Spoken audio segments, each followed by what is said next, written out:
প্রিয় বন্ধুগণ, আপনাদের কাছে সামনে আমি বলতে চাই, সারা বাংলাদেশে হত্যা নৈরাজ্য সৃষ্টি করছে।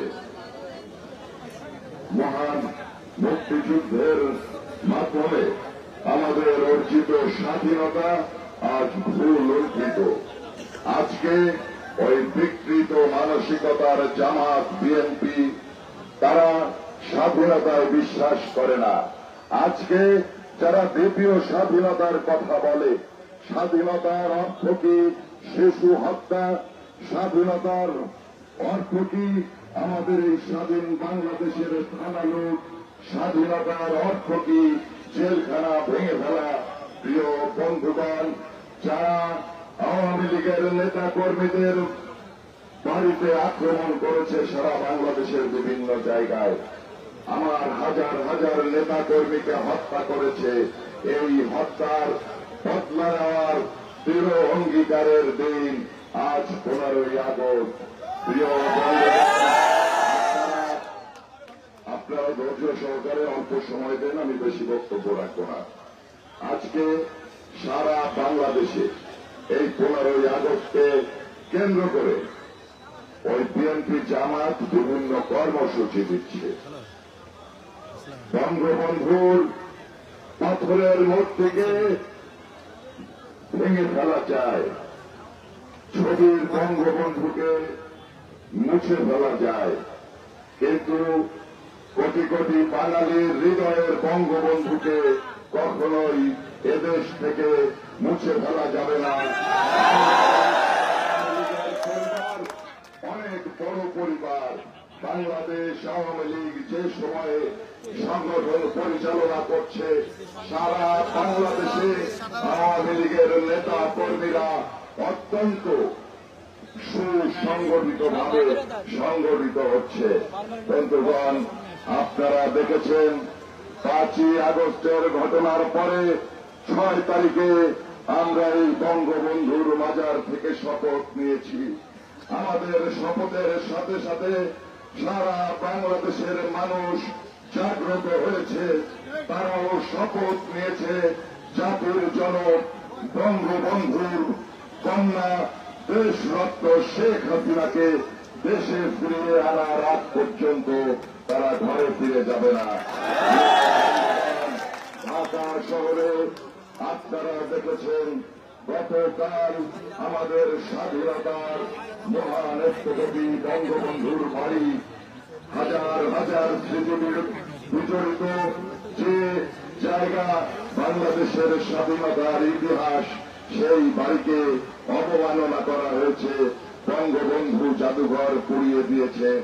গতকালকে যখন হাজার হাজার মানুষ বঙ্গবন্ধু ভবনে হাজির হয়েছে, মোমবাতি প্রজ্বলন করেছে, ওই 71-এর পরাজিত শক্তি বর্তমান শাসক গোষ্ঠী ভয়ে ভীত হয়ে অত্যাচার নির্যাতন শুরু করেছে।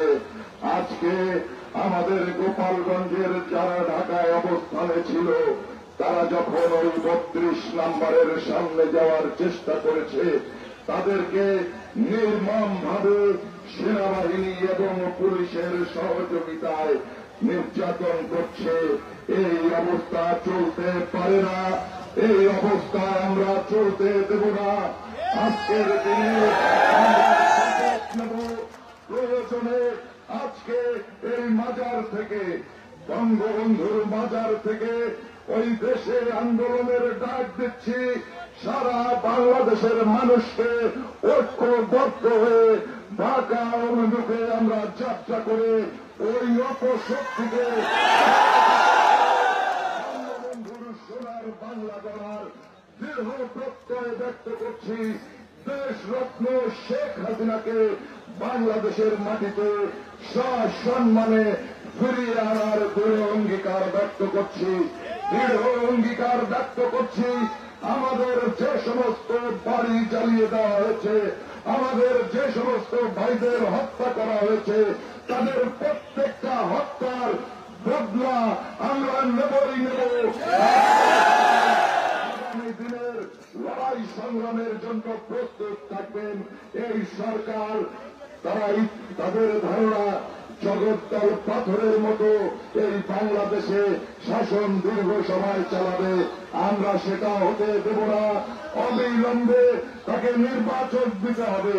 নির্বাচন না দিলে আমরা দুর্বার গণ আন্দোলন গড়ে তুলব।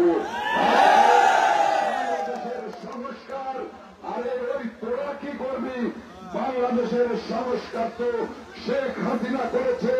৭৫-এর পরে যত অপকর্ম করেছিস, বাংলাদেশকে পিছিয়ে দিয়েছিস, সেই জায়গায় বঙ্গবন্ধু কন্যা লক্ষ লক্ষ মানুষের ঠিকানা করে দিয়েছেন। হাজার হাজার লক্ষ লক্ষ মানুষের, কোটি কোটি মানুষের অন্ন বস্ত্রের ব্যবস্থা করে দিয়েছেন, সুচিকিৎসার ব্যবস্থা করে দিয়েছেন। বাংলাদেশকে উন্নয়নশীল রাষ্ট্র হিসাবে বিশ্ব দরবারে পরিচয় করিয়ে দিয়েছেন। যে মুহূর্তে দেশরত্ন শেখ হাসিনা উন্নত রাষ্ট্র গড়ার লক্ষ্য নিয়ে নিরলস পরিশ্রম করে যাচ্ছেন, সেই মুহূর্তে ষড়যন্ত্রকারীরা এই ষড়যন্ত্র করেছে। গোটা আন্দোলন ও বৈষম্য বিরোধী ছাত্র আন্দোলনের নামে আজকে সাধারণ ছাত্রছাত্রী যারা আছেন তাদের উদ্দেশ্যে বলতে চাই, আদালতের যে রায় হয়েছে সেই রায়কে সম্মান জানিয়ে আমাদের প্রিয় নেত্রী গোটা সংস্কার করে দিয়েছেন। কিন্তু ওই সেনা সমর্থিত কিছু অফিসারের মাধ্যমে আমাদের প্রিয় নেত্রীকে ওই আন্দোলনকে ঘিরেই ক্ষমতাচ্যুত করে দেশটাকে বাধ্য করেছে। আমরা সকলে ঐক্যবদ্ধভাবে এর প্রতিবাদ প্রতিরোধ করে তুলি। দেশরত্ন শেখ হাসিনাকে সসম্মানে দেশে ফিরিয়ে আনি।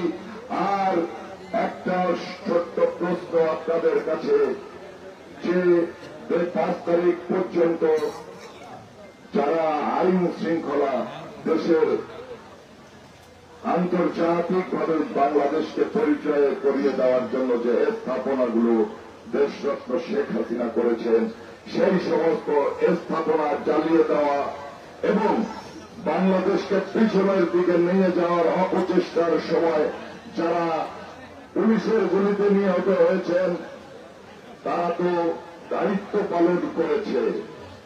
বাংলাদেশের স্থাপনা রক্ষার দায়িত্ব সাংবিধানিক দায়িত্ব। আর আপনারা যে ওই রাইফেল দিয়ে, আমরা বিভিন্ন মিডিয়াতে দেখেছি সেনাবাহিনী অস্ত্র দিয়ে নিরপরাধ শিশুদের হত্যা করা হয়েছে। আমাদের আওয়ামী লীগ, যুবলীগ, ছাত্রলীগের নেতৃবৃন্দকে ওই হত্যার বিচার আমরা করব। আর যারা ডাকাতি করেছে, অগ্নিসংযোগ করেছে, তাদের বিরুদ্ধে আমরা রুখে দাঁড়াবো এবং এই অপশক্তি যারা জগদ্দল পাথরের মতো আমাদের দেশের ক্ষমতা দখল করেছে তাদেরকে আমরা ক্ষমতা থেকে টেনে হিসেবে নামাবই। এই হোক আমাদের শপথ। জয় বাংলা, জয় বঙ্গবন্ধু, বিপ্লব দীর্ঘজীবী হোক।